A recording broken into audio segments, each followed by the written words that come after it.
At Mercy General Hospital, the rhythm of saving lives is disrupted when seasoned nurse Rebecca Miles makes a snap judgment about a newcomer wearing a red MAGA hat.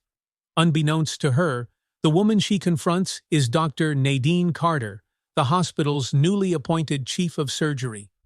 What begins as a clash rooted in assumptions spirals into a powerful journey of growth and accountability. As Rebecca grapples with the fallout of her actions, Dr. Carter's steady leadership challenges the entire hospital staff to embrace empathy, confront their biases, and rebuild trust. Through moments of tension, unexpected kindness, and quiet triumphs, Rebecca learns the true meaning of compassion and discovers her potential as a leader. At the same time, Dr. Carter proves that grace and resolve can transform even the most challenging environments. What sparks this journey of change? And how does one act of confrontation evolve into a movement that reshapes an entire community? The morning sunlight spilled through the large glass windows of Mercy General Hospital, illuminating the constant motion of the lobby. Nurses bustled past with charts in hand, their steps brisk and purposeful. The rhythmic beep of monitors blended with the murmur of conversations between patients and staff. It was a normal day at one of the city's busiest hospitals, where the sense of urgency never seemed to wane. Rebecca Miles adjusted her badge as she stepped into the chaos. At 44, Rebecca had spent over 20 years working as a nurse, rising to her current position as head nurse through sheer grit and determination. She prided herself on her no-nonsense approach to her work and her unwavering dedication to patients. Her personal life, however, was far from idyllic. Rebecca lived alone in a modest one-bedroom apartment not far from the hospital. The solitude she felt there often contrasted starkly with the overwhelming noise and responsibility she carried at work. As Rebecca made her rounds that morning, she passed the hospital's reception desk and froze. Standing just inside the lobby was a tall, poised black woman in her mid-40s, wearing a crisp blazer over a simple white blouse. On her head, however, was a red MAGA hat. Rebecca's stomach clenched involuntarily. The hat stood out like a flare in the neutral, professional atmosphere of the hospital. For Rebecca, it wasn't just an article of clothing. It was a symbol, one that carried political undertones she found deeply unsettling. Her mind immediately raced with assumptions. What kind of person would wear something so divisive in a place that served people from all walks of life? Rebecca hesitated, watching as the woman stepped toward the reception desk. The woman smiled politely at the receptionist, but Rebecca couldn't shake the uneasy feeling brewing in her chest. Was she here to cause a disruption? To make some kind of statement? Rebecca decided she couldn't ignore it. Approaching the woman, Rebecca forced her tone to remain professional, despite the irritation bubbling beneath the surface. "Excuse me, ma'am," Rebecca began, standing just a few feet away. "I need to ask you to remove your hat. We aim to create an inclusive environment here, and wearing something like that might make some of our patients uncomfortable." The woman turned, her calm gaze meeting Rebecca's. Her eyes, warm yet resolute, carried an air of authority. "I understand your concern," she said, her voice steady, "but I assure you, I'm not here to disrupt anyone. I'm here for a meeting." Rebecca felt her cheeks flush. The woman's measured tone made her own discomfort feel misplaced. Yet she pressed on. "I'm sorry, but we have to maintain a space where everyone feels welcome," Rebecca said, her words sharper than she intended. "If you cannot comply, I will have to ask you to leave." The woman raised an eyebrow, her expression unshaken. "Can you show me where in your hospital policy it says hats like mine are prohibited?" Rebecca faltered. She had no answer. There wasn't a written policy about political attire. Her assumption had been based on what she thought was common sense. Before she could respond, the receptionist, sensing the tension, picked up the phone and called for Michael Taylor, the hospital's administrator. Within minutes, Michael arrived, his polished demeanor exuding authority. "What seems to be the issue here?" Michael asked, his tone neutral but curious. Rebecca launched into an explanation, her words hurried and defensive as she recounted her concerns about the hat. Michael listened patiently, his gaze occasionally flickering toward the woman, who remained calm and composed throughout. "Ma'am," Michael said after Rebecca finished, "may I ask your name and the nature of your visit?" "Nadine Carter," the woman replied, extending a hand. "I'm here for an onboarding meeting. I'm the new chief of surgery." Rebecca's heart sank as Michael's eyes widened in recognition. Her mind raced to process the revelation. This wasn't a random visitor causing a disruption. This was Dr. Nadine Carter, the hospital's new leader and one of the most respected surgeons in the region. An awkward silence stretched between them. Michael quickly recovered, shaking Nadine's hand with a smile. "Dr. Carter, it's an honor to have you here," he said, his voice warm and apologetic. "Please forgive the misunderstanding. Let me personally escort you to the meeting room." Rebecca stood frozen, her face burning with embarrassment. She watched as Nadine nodded graciously, her expression unreadable, and followed Michael down the corridor. As they walked away, Rebecca felt the weight of what had just happened settle heavily on her shoulders. The staff at the reception desk avoided her gaze, the silence around her speaking louder than words. That night, as Rebecca returned to her small apartment, the encounter replayed in her mind. She sat at her tiny kitchen table, staring at the untouched cup of tea in front of her. Her chest tightened as she recalled Nadine's composed demeanor and the unmistakable disappointment in her eyes. Rebecca had always seen herself as someone who treated everyone fairly, yet today she had let her personal biases dictate her actions. The realization stung. Meanwhile, across town, Nadine Carter settled into her new apartment, a spacious unit in a quiet neighborhood. Moving to a new city for the role of chief of surgery had been a significant step in her career. Still, the morning's incident lingered in her mind. She had grown accustomed to moments like these, where assumptions were made before she had a chance to introduce herself. As she unpacked, Nadine's phone buzzed with a text from her sister, who always seemed to know when she needed encouragement. "Big moves come with big challenges," the message read. "You've got this." Nadine smiled faintly. She had learned long ago that kindness and patience often led to greater change than anger ever could. For both women, the day had been a turning point. Rebecca lay awake that night, questioning her own assumptions, while Nadine resolved to approach her new role with the same grace and strength she always had. Little did they know, this moment of tension would set the stage for profound growth and change, not just for themselves, but for the entire hospital. Rebecca Miles arrived at Mercy General early the next morning, her mind clouded by restless thoughts from the night before. The lobby was already alive with the usual morning rush patients checking in, nurses greeting each other, and doctors walking briskly toward their rounds. Normally, Rebecca would have found solace in the routine, but today was different. Every interaction felt heavier, every glance from her colleagues seemed sharper, as if they all knew what had transpired. She shook off the thought and hurried to her station. At the nurse's desk, her co-worker and longtime friend, Maria, glanced up from a patient chart. "Morning, Rebecca," Maria said, her tone bright but tinged with curiosity. "You look like you didn't sleep much. Everything okay?" Rebecca hesitated. She trusted Maria, but the embarrassment of recounting her encounter with Dr. Carter felt unbearable.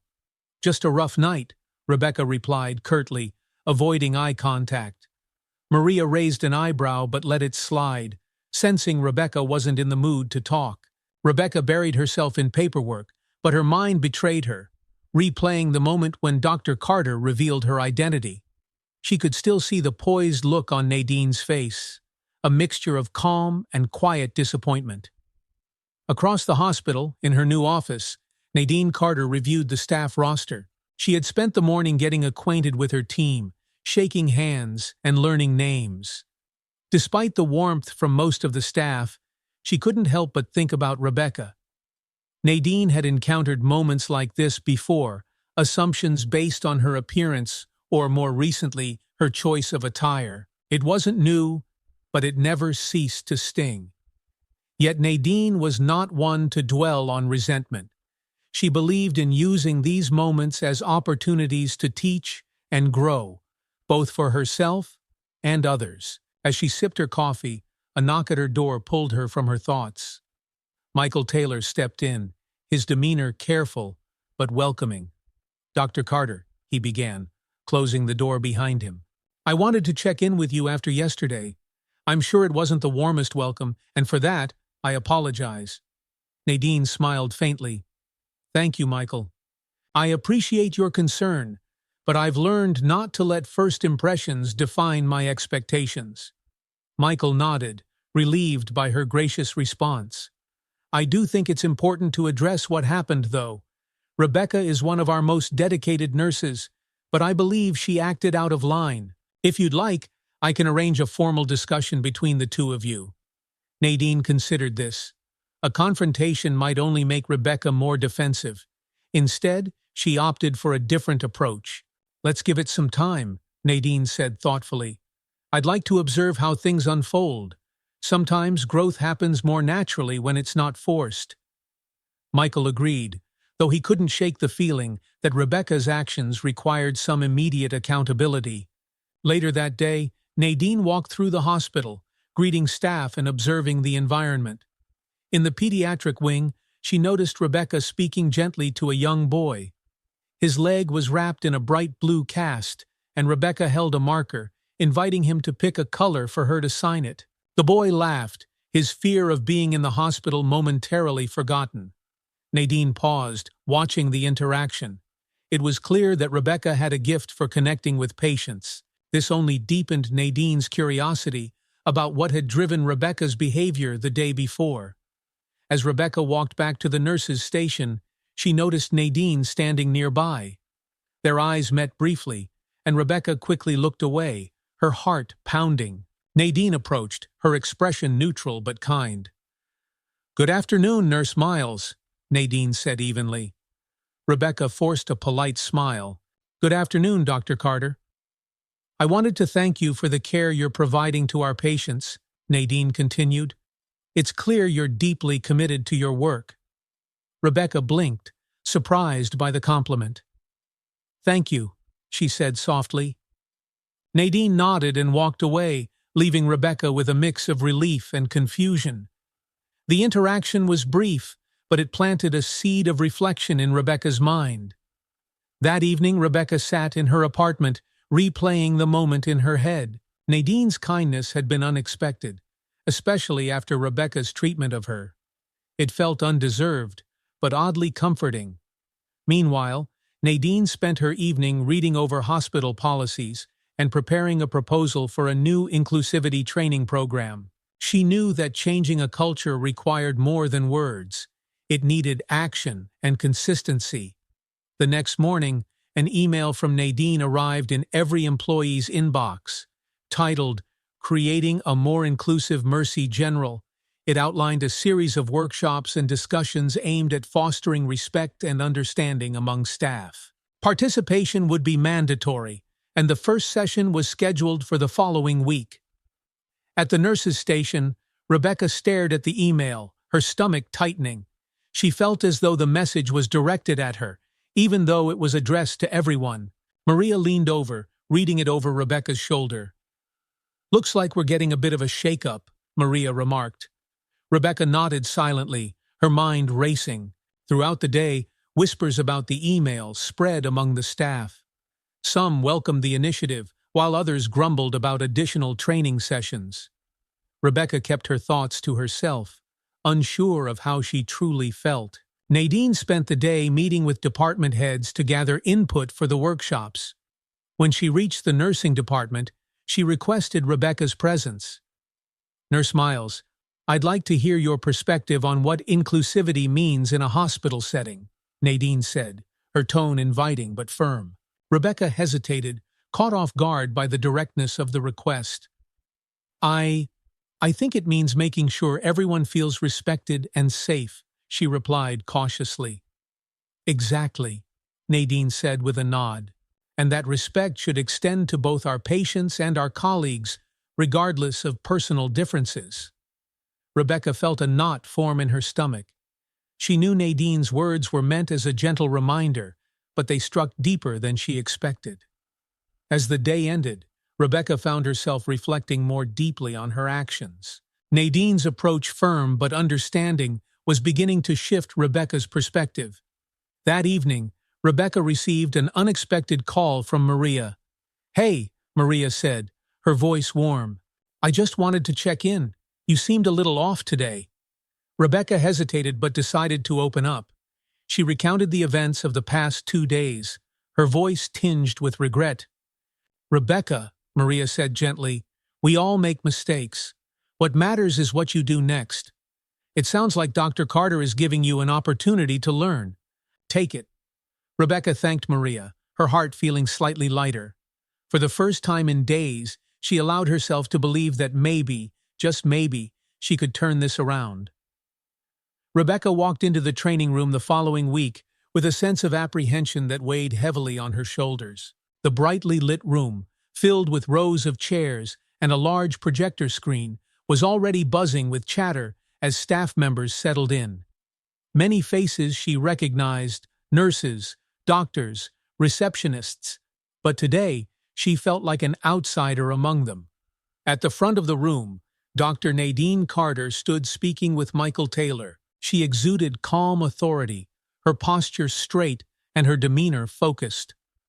Rebecca hesitated near the doorway, unsure if she should approach or take a seat quietly in the back.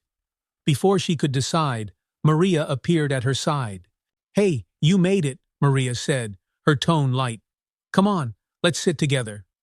Rebecca nodded, grateful for the support, and followed Maria to a pair of chairs near the middle of the room. As they settled in, Nadine stepped forward, commanding the room's attention with a simple gesture. "Good morning, everyone," Nadine began, her voice clear and steady. "Thank you for taking the time to join this session. As you know, our goal here at Mercy General is not just to provide excellent medical care, but to create a culture where everyone, staff and patients alike, feels respected and valued." Rebecca shifted in her seat, her heart beating faster as Nadine continued. "Today we're going to talk about inclusivity," Nadine said. "This is not about pointing fingers or shaming anyone. It's about reflection, understanding, and growth." A soft murmur spread through the room. Some nodded in agreement, while others exchanged skeptical glances. Rebecca remained silent, her hands clenched in her lap. Nadine clicked the projector remote, displaying a slide that read, "Bias, recognizing the unseen." "Let's start by acknowledging something important," Nadine said, pacing slowly. "We all have biases. They're part of being human. What matters is how we address them when they surface." Rebecca felt the words hit her like a wave. Nadine wasn't speaking directly to her, yet it felt as if she were. Nadine then presented a series of examples, some subtle, others overt, of how biases could manifest in professional settings. One scenario described a nurse assuming about a patient's socioeconomic status based on their clothing. Another involved a physician who dismissed a colleague's input due to preconceived notions about their qualifications. Rebecca's chest tightened as she listened, each example resonating uncomfortably close to her own actions. After the presentation, Nadine invited the staff to participate in small group discussions. Rebecca found herself seated with Maria, a young receptionist named Dylan, and an older physician named Dr. Patel. "Let's share a moment when we realized we might have acted on a bias," Maria suggested, breaking the initial awkward silence. Dr. Patel spoke first, recounting a time when he underestimated a medical student's abilities because of their youth, only to be proven wrong when the student expertly handled a critical situation. "It taught me to stop assuming experience always comes with age," Dr. Patel said, his tone reflective. Rebecca's turn came next. She hesitated, her throat dry, but the supportive expressions of her group members encouraged her to speak. "Last week," she began, her voice barely above a whisper, I made a judgment about someone based on what they were wearing. I thought I was protecting the hospital's values, but I was wrong. I acted out of bias, and I hurt someone in the process. Maria placed a comforting hand on Rebecca's arm. Acknowledging it is the first step, she said gently. Rebecca nodded, feeling a mixture of relief and vulnerability. When the discussions ended, the groups reconvened, and Nadine invited a few participants to share their reflections with the larger audience. Rebecca avoided eye contact, praying not to be called upon, but her heart pounded when Maria subtly nudged her. "You should share," Maria whispered. "It'll help." Summoning her courage, Rebecca raised her hand. Nadine nodded encouragingly, gesturing for her to speak. Standing up, Rebecca felt the weight of dozens of eyes on her. She took a deep breath. "I want to share something I learned this week," she began, her voice shaking slightly. "I've been a nurse for over 20 years, and I've always believed in treating everyone fairly. But last week, I realized I'm not immune to bias. I assumed about someone I should have welcomed, and instead, I acted in a way that was neither respectful nor professional." The room was silent as Rebecca continued. "It's not easy to admit when you've been wrong, but I've learned that if we don't face our biases, we can't grow. I'm grateful for this opportunity to reflect and do better." As Rebecca sat down, she felt a mixture of shame and pride. The vulnerability had been difficult, but it also felt freeing. Nadine met Rebecca's eyes and offered a small, approving nod. After the session, Rebecca lingered in the room, unsure if she should approach Nadine. Before she could decide, Nadine walked over to her. "Nurse Miles," Nadine said, her tone warm yet composed. "Thank you for sharing today. It takes courage to admit our mistakes, and even more to learn from them." Rebecca's face flushed. "Thank you, Dr. Carter. I want to do better." "I believe you will," Nadine replied. "Growth isn't about perfection, it's about progress, and you've taken the first step." As Rebecca left the hospital that evening, she felt lighter than she had in days. Nadine's words echoed in her mind, filling her with a renewed sense of purpose. That night, in her modest apartment, Rebecca sat at her small kitchen table with a notebook. She began to jot down moments from her career where she might have acted on assumptions, resolving to approach her work with greater awareness moving forward. Meanwhile, in her own home, Nadine reflected on the day. She had seen a spark of transformation in Rebecca and hoped it would inspire others on the staff. The next day at work, Rebecca arrived early, eager to begin her shift. As she walked through the lobby, she noticed Dylan, the young receptionist from her discussion group, struggling to carry a box of supplies. Without hesitation, Rebecca stepped in to help. "Thanks, Nurse Miles," Dylan said, surprised but grateful. Rebecca smiled. "We're a team, right?" In that small moment, Rebecca realized how much she had already changed. Acts of kindness, she thought, had the power to ripple outward, creating a culture of compassion and respect. And at Mercy General, that ripple was just beginning. The days following the training session brought subtle but significant changes at Mercy General. Rebecca found herself paying closer attention to her interactions with both patients and colleagues. She was no longer rushing through her routine with blind efficiency, but instead taking moments to listen and connect. It wasn't easy. Every now and then, she would catch herself slipping into old habits, making quick judgments or brushing off someone's concerns. But each time, Nadine's words echoed in her mind. Growth isn't about perfection. It's about progress. One morning, Rebecca was charting notes at the nurse's station when Maria approached with a stack of files. "You've been different lately," Maria said, setting the files down with a curious smile. "Not that you weren't great before, but there's something new." Rebecca looked up, surprised. "What do you mean?" Maria shrugged. "I don't know. You seem softer, maybe? More patient?" "People notice, Rebecca." Rebecca frowned thoughtfully. Had her recent reflections been that obvious? Before she could respond, Dylan, the young receptionist, appeared, carrying a coffee tray. "Morning, everyone," Dylan said, handing Rebecca a cup. "Figured you could use this?" Rebecca blinked, taken aback. "Oh, thank you, Dylan. That's kind of you." Dylan grinned. "Just returning the favor for the other day." As Dylan walked away, Rebecca stared at the cup in her hands. The gesture, though small, left her with an unfamiliar warmth. For so long, she had kept her relationships at work strictly professional, but this unexpected kindness made her realize the value of small moments of connection. Across the hospital, Nadine was walking through the surgical wing, checking in with her team. Though she projected confidence, Nadine carried the weight of her role carefully. As chief of surgery, she knew her leadership was under constant scrutiny, especially as one of the few women of color in such a position. Her interactions with the staff had been positive so far, but she was acutely aware of the unspoken challenges she faced. Some colleagues still approached her with guarded skepticism, while others seemed overly eager to prove their support. She navigated these dynamics with grace, focusing on building trust through action rather than words. Later that day, Nadine was called to the pediatric unit to consult on a complex case involving a young boy with a rare condition. The situation required input from multiple departments, and a meeting was quickly arranged in the conference room. Rebecca was among the nurses asked to attend, along with a mix of doctors and specialists.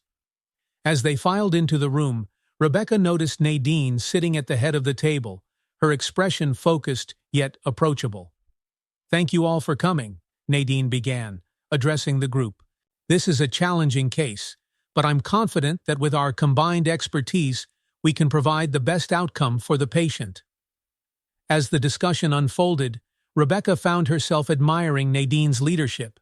She listened attentively to each person's input, asking thoughtful questions and ensuring everyone had a voice.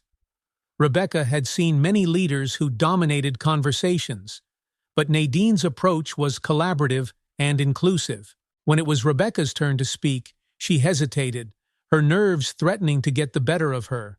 But Nadine's steady gaze and slight nod encouraged her to share her perspective. "From the nursing side," Rebecca began, "we've noticed the patient responds well to consistent routines and familiar faces. If we can coordinate shifts to ensure continuity, I think it will reduce his stress levels during treatment." Nadine smiled. "That's an excellent point, Nurse Miles. Thank you for bringing that to our attention." Rebecca felt a surge of pride at the acknowledgement. For the first time in a long while, she felt truly seen and valued. After the meeting, as the group dispersed, Nadine approached Rebecca. "Your input was invaluable today," Nadine said warmly. "It's clear you have a deep understanding of patient care." Rebecca blushed, caught off guard by the compliment. "Thank you, Dr. Carter. I appreciate that." Nadine's smile widened. "Keep it up. We're lucky to have you." The words lingered with Rebecca long after Nadine walked away. For years, she had poured her energy into her work, often feeling it went unnoticed. To hear those words from someone she had wronged not long ago was humbling. That evening, Rebecca stayed late to finish her charting. The hospital had quieted down, the once bustling hallways now calm. As she prepared to leave, she noticed a young woman sitting in the lobby, cradling a baby and looking distressed. Rebecca approached gently. "Hi there, I'm Nurse Miles. Is there something I can help you with?" The woman looked up, her eyes red from crying. "My baby's sick, and I don't know what to do. I don't have insurance, and I'm scared they won't treat her." Rebecca's heart ached. She sat beside the woman, offering a reassuring smile. "Let me see what I can do. Stay right here." She quickly found a colleague in the emergency department and explained the situation.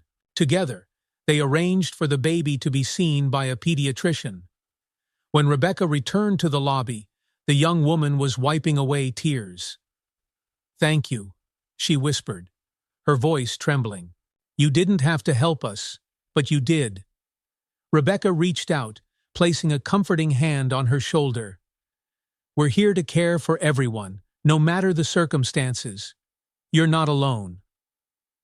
As Rebecca walked to her car that night, she felt a deep sense of fulfillment. That small act of kindness, born out of her renewed awareness, reminded her why she had chosen this career in the first place. Meanwhile, Nadine sat in her office, reflecting on the day. She thought about Rebecca's contributions during the meeting and the way she had begun to embrace the lessons from the training session. For both women, the journey was far from over. But in these small moments of recognition, understanding, and kindness, they found the seeds of transformation taking root. The following morning, Rebecca arrived at Mercy General feeling a renewed sense of purpose. The lobby was its usual hub of activity, but Rebecca no longer viewed it as merely a place to pass through. Now she saw it as a space where small acts of kindness and understanding could create meaningful connections. She passed by the young woman she had helped the previous night, now seated in the pediatric waiting area with her baby. The woman smiled shyly at Rebecca, a silent expression of gratitude. Rebecca smiled back, her chest filling with warmth. Rebecca's newfound attentiveness had not gone unnoticed. Maria had commented on it more than once, and even Dylan had teased her about being the hospital's new morale booster. But the most surprising moment came during her morning meeting with Nadine. As the staff gathered to discuss updates and patient care strategies, Nadine's eyes met Rebecca's.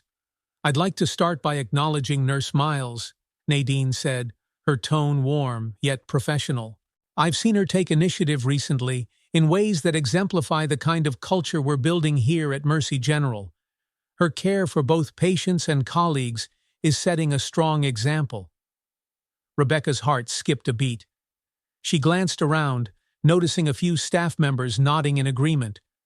"Thank you, Dr. Carter," Rebecca said, her voice steady but touched with emotion. "I'm just trying to follow your lead." Nadine smiled, and the meeting moved forward, but the compliment lingered with Rebecca for the rest of the day. Later, Rebecca found herself in the break room, pouring a cup of coffee, when Dylan entered with a clipboard in hand. "Got a minute, Nurse Miles?" he asked, his usual cheerful demeanor slightly more serious. Rebecca gestured for him to sit. "Of course. What's on your mind?" Dylan hesitated, fiddling with the edge of the clipboard. "I've been thinking about what we talked about in the training session last week about biases. It made me realize I've been avoiding speaking up during meetings because I worry no one will take me seriously. Because I'm not a nurse or a doctor." Rebecca frowned. She hadn't considered that someone as outgoing as Dylan might feel marginalized. "You're a vital part of this hospital, Dylan," Rebecca said firmly. "Your voice matters just as much as anyone else's. If you have ideas or concerns, share them. I'll back you up." Dylan's face lit up with gratitude. "Thanks, Nurse Miles. That means a lot."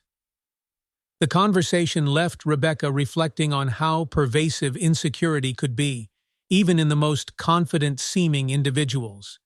It reminded her of her own moments of doubt, particularly in the aftermath of her confrontation with Nadine.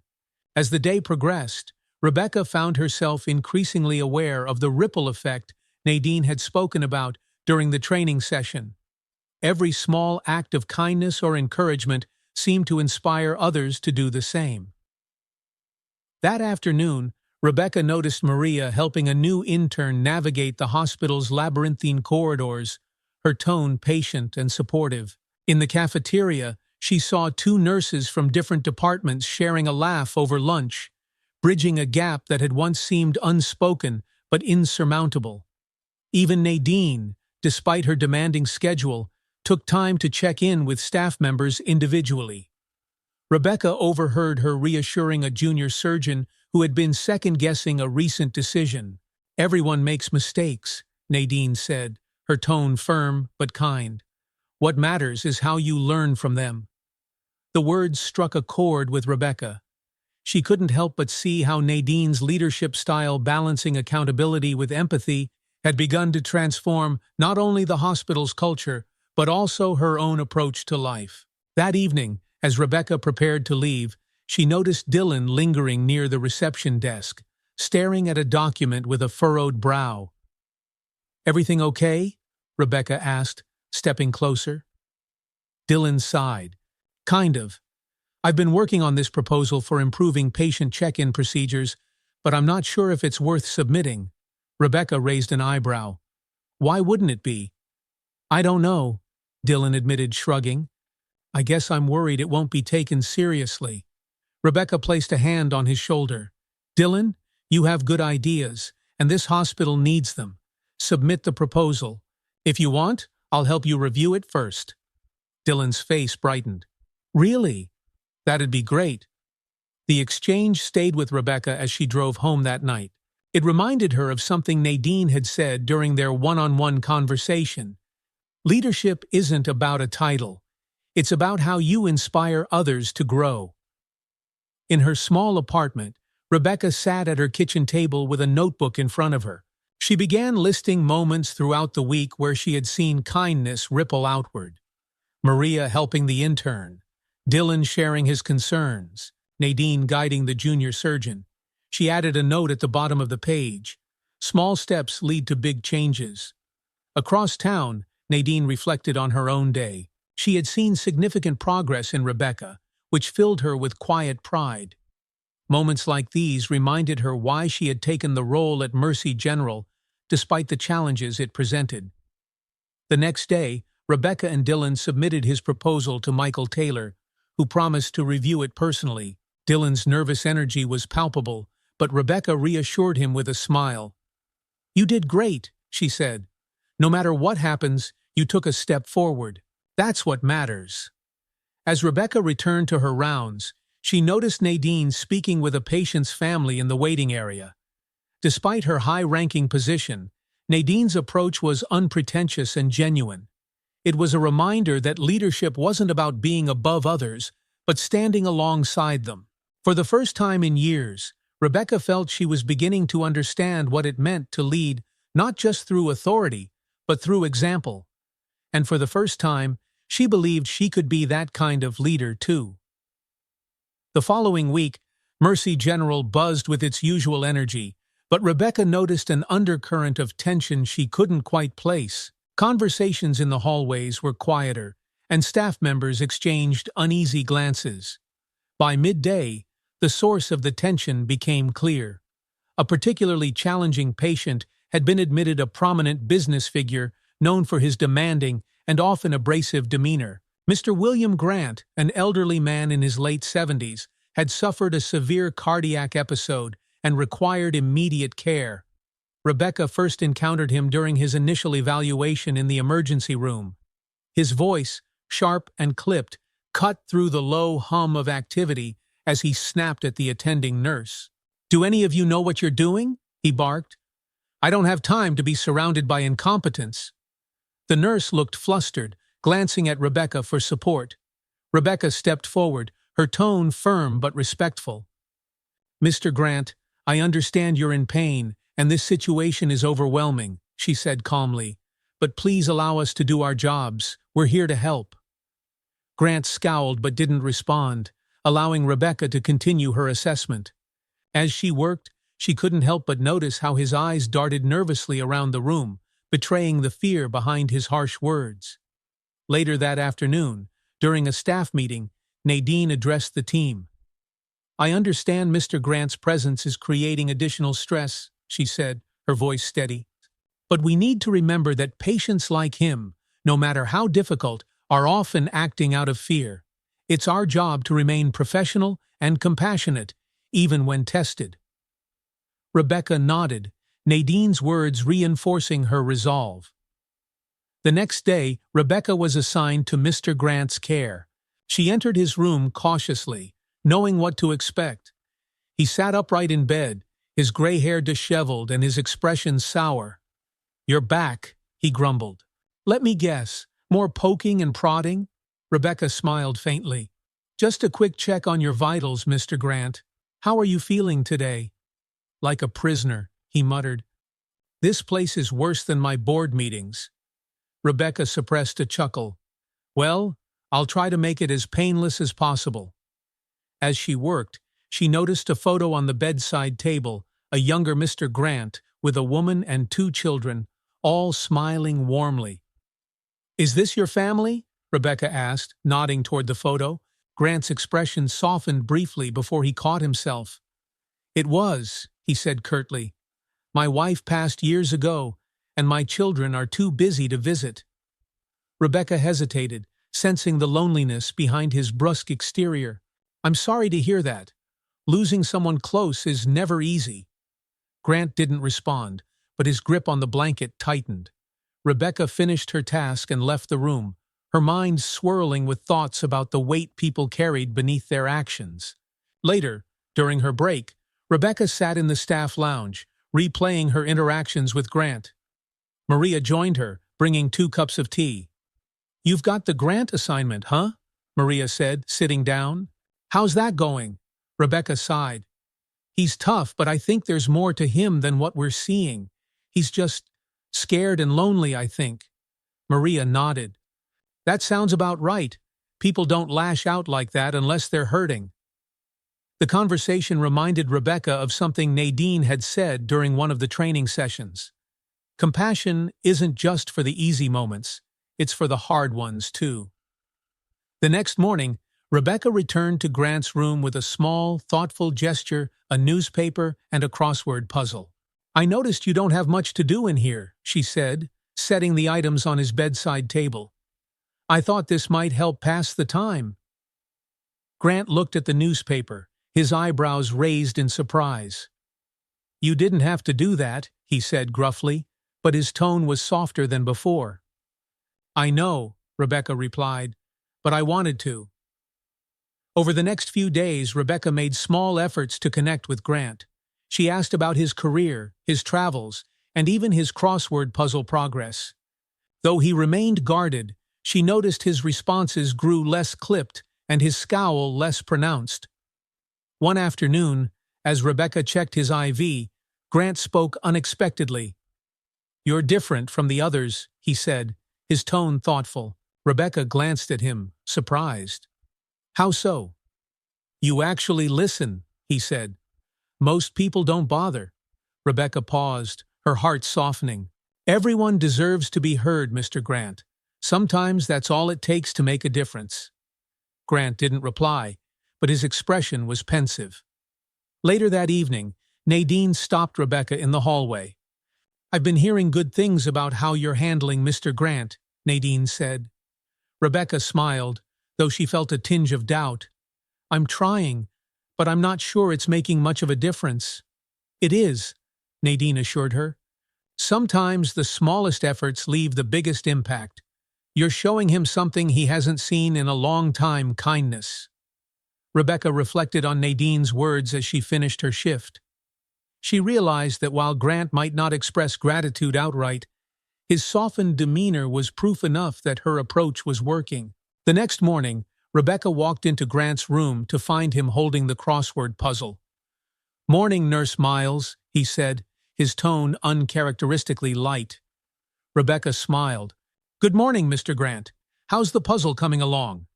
"I'm stuck on one," he admitted, handing it to her. 8 letters. An unexpected gift or blessing. Any ideas?" Rebecca glanced at the puzzle, her lips curving into a thoughtful smile. "Serendipity," she said. Grant nodded slowly, his eyes meeting hers. "That's a good word." Rebecca left his room with a sense of quiet pride. In that small exchange, she felt the shift between them, a connection born not out of obligation, but understanding. Rebecca arrived at work early the next morning, carrying the momentum of her small victory with Mr. Grant. She'd seen a spark of something she hadn't expected in the notoriously difficult patient gratitude, however faint it might have been. That spark kept her optimistic as she started her rounds. As the morning unfolded, Rebecca noticed Dylan standing by the reception desk, nervously glancing at his phone. She approached, her curiosity piqued. "Dylan, everything okay?" she asked gently. He looked up, startled. "Oh, yeah.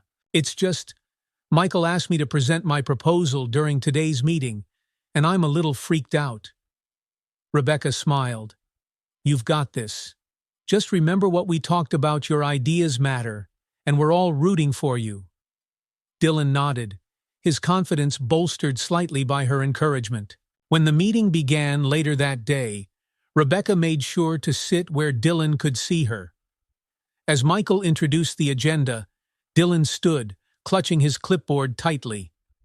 "Good afternoon, everyone," Dylan began, his voice trembling slightly. "I'd like to share an idea for streamlining the patient check-in process. I believe it could save time for both staff and patients." He proceeded to outline his proposal, supported by statistics and examples from other hospitals. As he spoke, Rebecca noticed how the room's energy shifted. At first, some attendees seemed disinterested, but as Dylan continued, heads began to nod, and murmurs of agreement spread through the group. When Dylan finished, Michael smiled. "Thank you, Dylan. This is a well-thought-out plan. I'd like to explore this further with you." The room erupted into applause, and Rebecca clapped the loudest. Dylan's face lit up, his earlier nerves replaced by pride. After the meeting, Dylan found Rebecca in the hallway. "Thank you for believing in me," he said, his voice filled with emotion. "I couldn't have done it without you." Rebecca waved him off modestly. "You did all the work, Dylan. I just gave you a little push." As she returned to her duties, Rebecca reflected on how much she had changed. A few weeks ago, she might not have taken the time to support someone like Dylan, focused as she had been on her own responsibilities.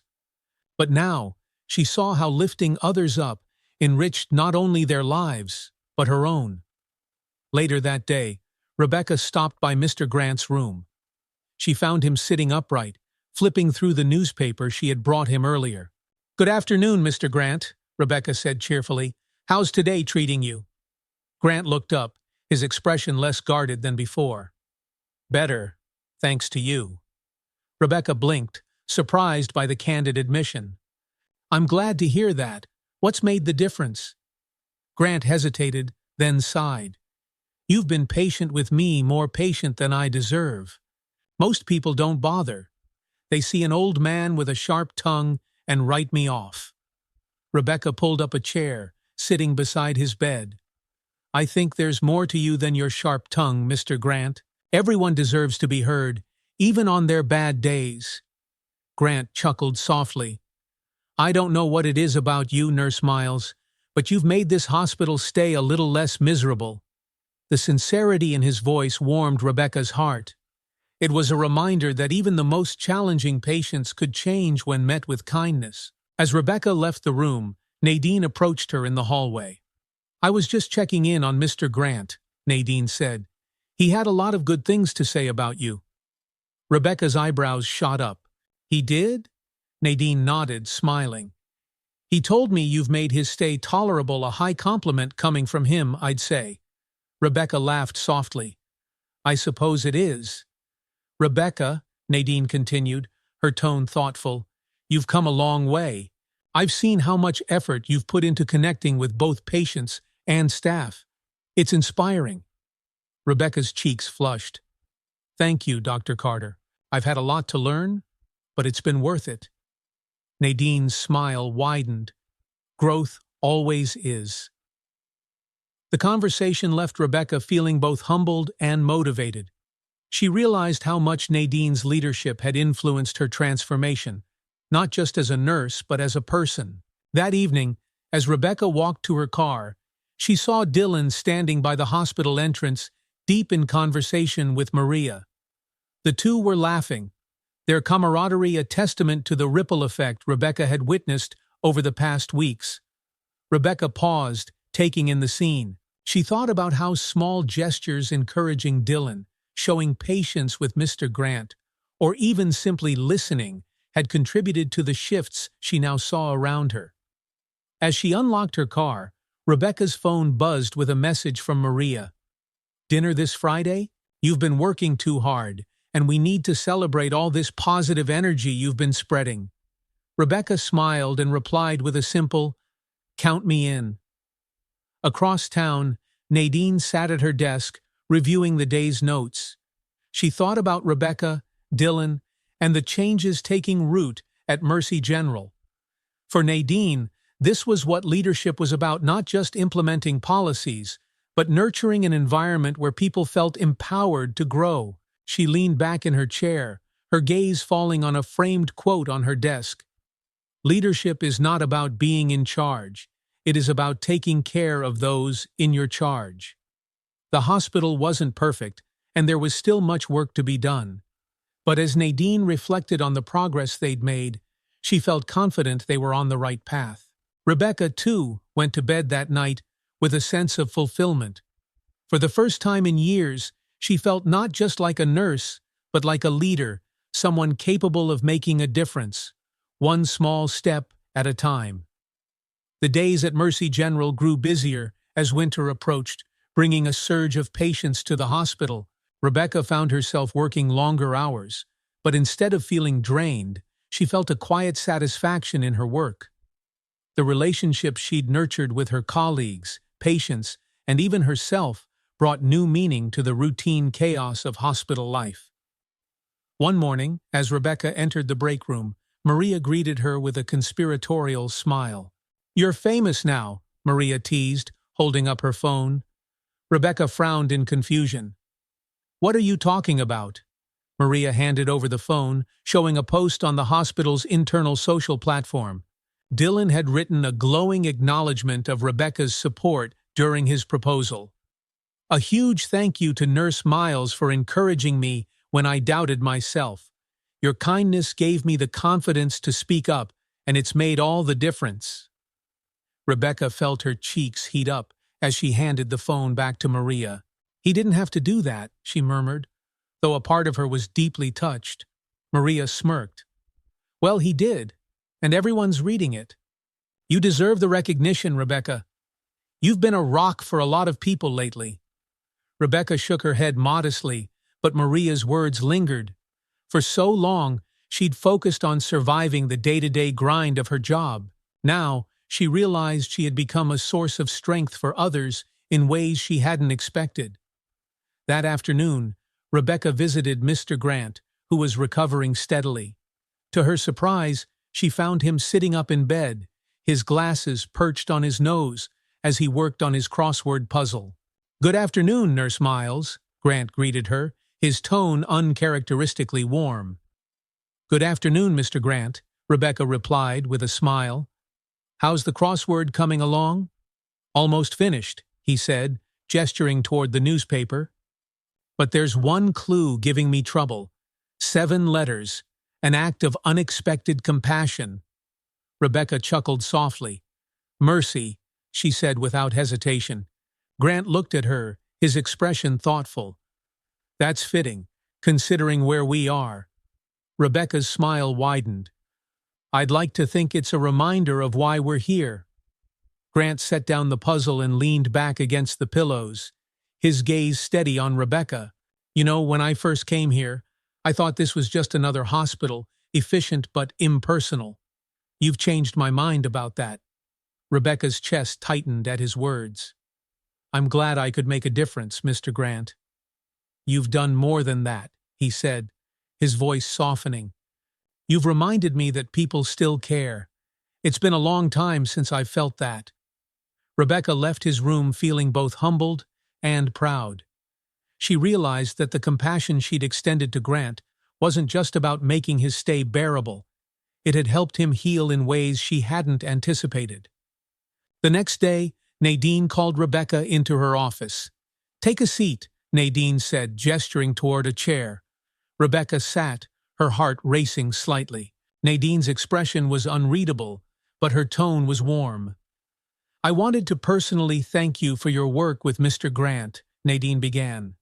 "He spoke very highly of you during his discharge meeting this morning."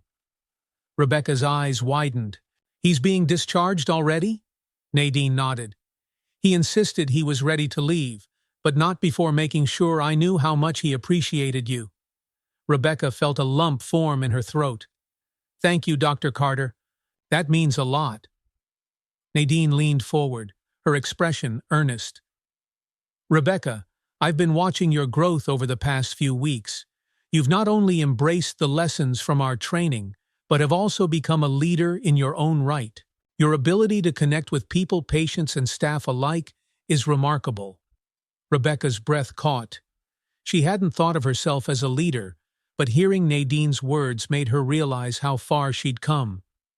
"I'm honored to hear that," Rebecca said quietly. "You've earned it," Nadine replied, "and I'd like to offer you the opportunity to co-lead the next training session with me. Your perspective could make a real impact." Rebecca hesitated, the weight of the offer sinking in. Public speaking wasn't her strong suit, but the thought of helping others grow was compelling. "I'll do it," Rebecca said finally, her voice steady. Nadine smiled. "I knew you would." That evening, Rebecca walked to her car, her mind racing with thoughts about the upcoming training session. She knew it would be a challenge, but she was determined to rise to the occasion. At home, Rebecca sat at her kitchen table, jotting down notes for the session. She thought about the lessons she'd learned over the past few weeks, the power of listening, the importance of empathy, and the value of small acts of kindness. Across town, Nadine reflected on her own journey. Watching Rebecca's transformation had been a reminder of why she had taken the role at Mercy General. Leadership, Nadine realized, wasn't just about guiding others, it was about creating opportunities for them to shine. The next morning, Rebecca arrived at work with a newfound confidence. As she passed through the lobby, Dylan waved at her from the reception desk. "Ready for your big debut as a trainer?" he called out playfully. Rebecca laughed. "As ready as I'll ever be." The hospital was alive with its usual rhythm, but for Rebecca, the day felt different. She wasn't just a nurse anymore, she was a part of something bigger, a culture of growth and compassion that she'd helped shape. The day of the training session arrived, and Rebecca could feel the tension building as she walked into the conference room. The space was familiar rows of chairs neatly arranged, a projector humming softly, and a table lined with coffee cups and notepads. But today, it felt different. Today, she would be standing in front of her colleagues, not as just another nurse, but as a leader. Nadine was already there, reviewing her notes at the podium. She looked up as Rebecca entered and offered her a reassuring smile. "Good morning, Rebecca," Nadine said warmly. "How are you feeling?" "A little nervous," Rebecca admitted, adjusting the lapel of her scrub jacket. "But ready?" Nadine nodded approvingly. "That's all you need to be. Just speak from the heart, and you'll do great." As the room filled, Rebecca took a deep breath and steadied herself. She noticed familiar faces among the attendees: Maria, Dylan, even Dr. Patel from her small group in the previous session. Their presence gave her a sense of comfort, but also a weighty reminder of the responsibility she carried. Nadine opened the session, her voice calm and confident as she welcomed the group and outlined the goals for the day. "Today's session is about bridging gaps," Nadine said. "We'll be exploring how small actions can create meaningful connections, both with our patients and with each other. To start, I'd like to introduce someone who has exemplified these values in her daily work, Nurse Rebecca Miles." A ripple of applause filled the room as Rebecca stood and walked to the front. Her hands felt clammy and her heart raced, but the supportive smiles from her colleagues steadied her. "Thank you, Dr. Carter," Rebecca began, her voice trembling slightly. "When I attended our last training session, I didn't expect it to have such a profound impact on me, but it did. It made me realize that we all have the power to create change, no matter our role or how small our actions might seem." Rebecca paused, meeting the eyes of her audience. "I'd like to share a story about one of my patients, Mr. Grant. When he first arrived at Mercy General, he was difficult, to put it mildly. But through patience and understanding, I learned that his harshness came from a place of fear and loneliness. By simply listening to him and treating him with respect, I saw a transformation not just in him, but in myself." As Rebecca spoke, the room grew quiet, her words resonating deeply with those in attendance. She shared the lessons she'd learned, the importance of empathy, the courage to confront biases, and the power of unexpected kindness. When we take the time to understand each other, Rebecca concluded, we build a stronger, more compassionate community. And that's something every one of us can contribute to, starting today. When Rebecca finished, the room erupted in applause. She felt a wave of relief and pride wash over her as she stepped back to her seat. Nadine's approving nod reassured her that she had made an impact. The session continued with group discussions, role-playing scenarios, and brainstorming ways to improve inclusivity and patient care. Rebecca floated between groups, offering input and encouragement. At one table, she found Dylan leading a discussion with surprising confidence. "It's about seeing beyond what's in front of you," Dylan said. "Sometimes patients or colleagues just need someone to believe in them." Rebecca smiled, realizing how far Dylan had come since their first conversation about his proposal. His growth was a testament to the ripple effect Nadine had spoken about, and Rebecca felt a quiet pride in having played a part in it. At the end of the session, Nadine gathered the group for a final reflection. "I want to thank each of you for participating today," Nadine said. "Change isn't always easy, but it's necessary. The work we've done here is just the beginning. Let's carry this spirit forward into everything we do at Mercy General." As the group dispersed, Maria approached Rebecca with a grin. "You were amazing up there," Maria said. "You've found your calling, Rebecca." Rebecca laughed, her cheeks flushing. "I don't know about that, but thank you." "Seriously," Maria pressed, "you've become someone people look up to. That's leadership." Rebecca's chest tightened at the word. Leadership had always seemed like a distant concept, something reserved for people like Nadine. But now, she realized it was within her grasp. Later that evening, Rebecca sat at her kitchen table, replaying the events of the day in her mind. She thought about the journey that had brought her to this point, the missteps, the lessons, and the small acts of courage that had transformed her perspective. Across town, Nadine reflected on the session as well. Watching Rebecca step into her role as a leader had been a proud moment, a reminder of the importance of investing in people. Nadine had always believed that leadership was about lifting others up, and Rebecca was proof of that philosophy in action. The next morning, Rebecca arrived at work to find a note waiting for her at the nurses' station. The envelope bore the Mercy General logo, but there was no signature. Inside was a simple message. "Thank you for seeing me when no one else did. You've given me more than care, you've given me hope. W. Grant." Rebecca stared at the note, her vision blurring with tears. Mr. Grant's words carried more weight than she could have imagined. As she folded the note and tucked it into her pocket, Rebecca felt a quiet determination take root. She wasn't just a nurse, and she wasn't just a leader. She was part of something bigger, a community built on empathy, respect, and the belief that every person mattered. And she was ready to keep building that community, one small act at a time. Rebecca stood outside Mercy General, watching the early morning sunlight glint off the building's windows. The note from Mr. Grant was tucked securely in her pocket, its words replaying in her mind. It wasn't just the gratitude that moved her. It was the realization of how far she had come. As she stepped through the hospital's doors, the familiar hum of activity greeted her. Nurses hustled between stations, patients waited in the lobby, and the sharp beeps of monitors filled the air. It was the same rhythm she had known for decades, but today it felt different. Rebecca's first stop was the nurses' station, where Maria greeted her with a steaming cup of coffee. "You look like you've had an epiphany," Maria teased, sliding the cup across the counter. Rebecca chuckled.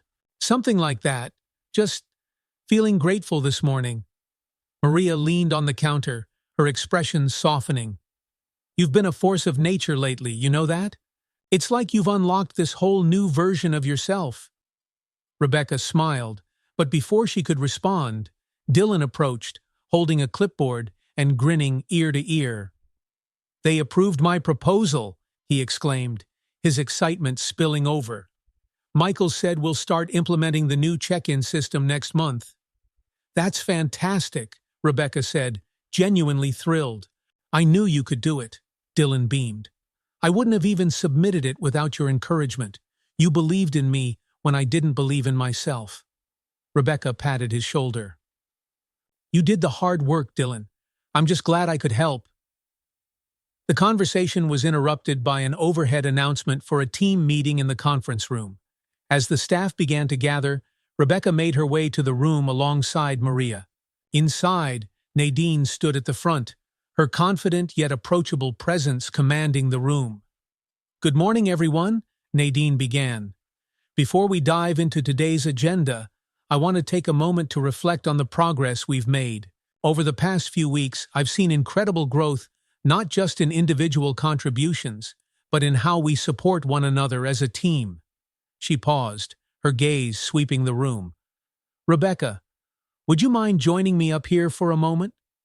Rebecca froze for a split second, then nodded and stepped forward. She felt the weight of dozens of eyes on her, but Nadine's encouraging smile steadied her. Rebecca has been an example of what this hospital stands for, Nadine said, her voice filled with pride. Her commitment to compassion, her ability to lift others up, and her willingness to grow have set a standard for all of us. The room erupted in applause, and Rebecca's heart swelled.